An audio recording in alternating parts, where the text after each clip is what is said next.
السلام علیکم ورحمۃ اللہ وبرکاتہ۔ آج کے درس کا موضوع ہے اعتکاف۔ اعتکاف کی نیت کیسے کریں گے؟ اعتکاف کی اقسام کتنی ہیں؟ مرد و خواتین اعتکاف میں عبادات کا اہتمام کس طرح کریں گے؟ بسم اللہ الرحمن الرحیم۔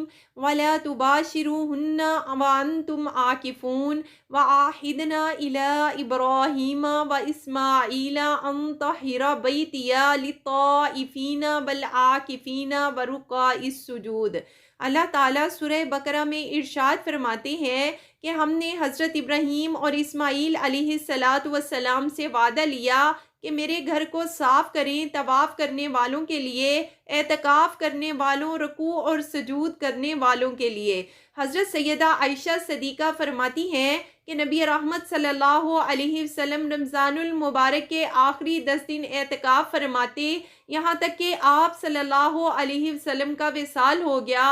آپ کے بعد آپ کی ازواج مطہرات نے اعتکاف کیا۔ حضرت ابو ہریرہ رضی اللہ تعالی عنہ فرماتے ہیں کہ آپ صلی اللہ علیہ وسلم ہر سال 10 دن اعتکاف فرماتے۔ جس سال آپ کا وصال ہوا اس سال 20 دن کا اعتکاف کیا۔ اعتکاف کا معنی ٹھہرنا، رکنا۔ اعتکاف کی شرائط: مسجد میں ہونا، پاکیزگی ہونا، نیت کا ہونا اور رمضان المبارک کا مہینہ ہونا۔ اور اعتکاف کی اقسام: نمبر 1، واجب، یہ منت کے اعتکاف کو کہتے ہیں، اس میں رمضان کا مہینہ ہونا ضروری نہیں۔ سنت مؤکدہ، کفایہ، یہ رمضان المبارک کے اعتکاف کو کہا جاتا ہے۔ مستحب، ان دونوں کے علاوہ جو اعتکاف ہوگا وہ مستحب ہوگا۔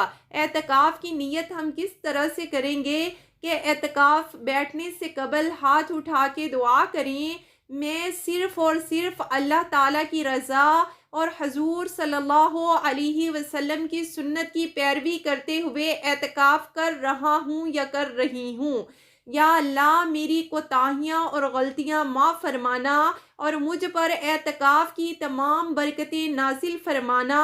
جب تک میں تیرے دربار میں حاضر ہوں، میرا گھر، میرے بچے، میرے خاندان کے تمام افراد کی خیر ہو، میرے ہمسائے، میرے بستی کے لوگوں کی خیر ہو، میرے تمام دوست و احباب اور جاننے والوں کے گھروں میں خیر و عافیت رہے۔ یا اللہ، دوران اعتکاف مجھے کسی کی طرف سے کوئی بری خبر نہ سنانا۔ اے اللہ، مجھے اعتکاف کی تمام برکتوں اور رحمتوں سے نوازنا اور میری یہ عاجزی، یہ عبادت اور میری کوشش اپنی بارگاہ میں قبول فرمانا۔ اور جب اعتکاف کے لیے اندر داخل ہوں تو عصر کا وقت ہوتا ہے، اس لیے فوراً آپ نفل نہیں پڑھ سکتے، لہٰذا مغرب کی نماز کے بعد 2 نفل اعتکاف کی نیت سے پڑھیں اور ہر وضو کے بعد 2 نفل تحیۃ الوضو پڑھیں۔ مغرب کی نماز کے بعد 6 نفل اوابین کے پڑھیں، ان کا ثواب 12 سال کی عبادت کے برابر ہے۔ اوابین کے نوافل پڑھنے کا طریقہ یہ ہے کہ 6 نفل 2 کر کے پڑھیں، ہر 2 رکعت کے بعد سلام پھیریں۔ پہلی رکعت میں سورۃ فاتحہ کے بعد آیت الکرسی پڑھیں اور دوسری رکعت میں سورۃ فاتحہ کے بعد 3 بار سورہ اخلاص پڑھیں، اور 6 نفل پڑھنے کے بعد والدین اور اہل خانہ کے لیے دعا کریں، اور پھر عشاء کے ٹائم میں عشاء کی نماز پڑھیں، صلاۃ التراویح پڑھیں، تسبیحات کریں، ذکر و اذکار کریں، قرآن پاک کی زیادہ سے زیادہ تلاوت کریں، کیونکہ یہ اللہ تعالیٰ کی رحمتوں کا ایک بہتا ہوا سمندر ہے۔ آپ اس سے جتنا بھی فائدہ اٹھا سکتے ہیں اٹھائیں، اور اس کے بعد آپ آرام کریں۔ صلاۃ التہجد کے ٹائم میں اٹھیں اور اٹھ کے 2 یا 12 نوافل پڑھیں۔ پڑھنے کے بعد سورہ یاسین 1 بار اور سورہ مزمل 1 بار پڑھیں اور پھر طویل دعا مانگیں، اور اس کے بعد سحری کریں۔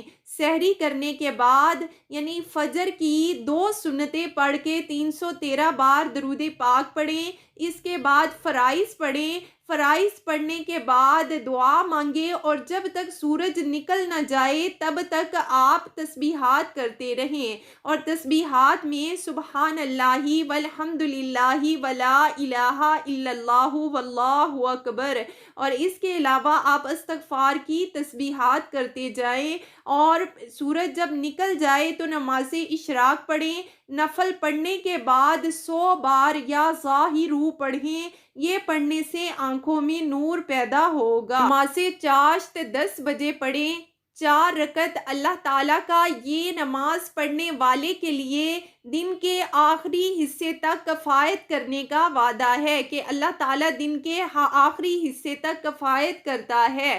نماز چاشت کی 4 رکعتیں پڑھنی ہے، چاشت کے آخری سجدے میں، یعنی 4 رکعتیں پڑھ کے چوتھی رکعت کے آخری سجدے میں آپ نے سبحان ربی الاعلیٰ کے بعد 40 بار یا وہابو یا وہابو یا وہابو پڑھنا ہے۔ یہ پڑھنے سے آپ کے رزق میں کشادگی ہوگی۔ سلام پھیرنے کے بعد آپ نے 140 بار یا توابو پڑھنا ہے، 100 بار یا سمیع پڑھنا ہے، اور پھر آپ دعا مانگے۔ نماز چاشت پڑھنے کے بعد آپ آرام کریں، اور پھر وضو کر کے ظہر کی نماز پڑھیں، اور ظہر کی نماز کے بعد قرآن پاک کی تلاوت کریں۔ نماز عصر کے بعد زیادہ تر 3 وظائف اپنا معمول بنائیں۔ نمبر 1 درود پاک پڑھیں، نمبر 2 تیسرا کلمہ پڑھیں، نمبر 3 استغفار پڑھیں، اور روزہ کھولنے سے پہلے جو دعا مانگے وہ قبول ہوتی ہے، اور انشاءاللہ قبول ہوگی۔ اس لیے نماز عصر کے بعد تسبیحات کرنے کے بعد آپ طویل دعا کا اہتمام کریں، اور استغفار اعتکاف میں زیادہ سے زیادہ پڑھیں، اور اعتکاف میں صبح و شام 100 بار لا الہ الا انت سبحانک انی کنت من الظالمین پڑھیں۔ اس کے علاوہ صبح و شام لا الہ الا اللہ 100 بار پڑھیں۔ یا وکیلو یا کفیلو 10 دن میں 1.25 لاکھ بار پورا کریں۔ یا حیو یا قیوم اور سلام قولا من رب الرحیم، ہر نماز کے بعد ایک ایک تسبیح پڑھیں۔ اللہ ربی اللہ ربی 300 بار روز کا یہ پڑھیں۔ ان اللہ غفور الرحیم 101 بار پڑھیں۔ اعتکاف کی مخصوص عبادات ہیں۔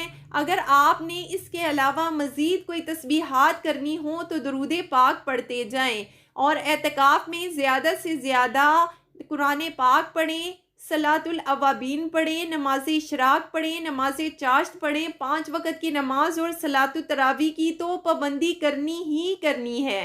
اس کے علاوہ جو میں نے آپ کو وظائف بتائے ہیں، آپ ان وظائف کی پابندی کریں تو انشاءاللہ آپ کو اعتکاف کی برکتیں، بہاریں، رحمتیں اور نور نصیب ہوگا۔ تو اعتکاف نبی کریم صلی اللہ علیہ وسلم کی سنت مبارکہ ہے، لہٰذا ہر گھر میں سے ایک فرد کو چاہیے کہ وہ اعتکاف پہ بیٹھنے کا ضرور اہتمام کرے، تاکہ تمام گھر والوں کے لیے وہ باعث اجر و ثواب بنے۔ اللہ تعالیٰ سے دعا ہے اللہ پاک ہم سب کو اعتکاف کرنے کی توفیق عطا فرمائے۔ وما علینا الا البلاغ۔ السلام علیکم ورحمۃ اللہ۔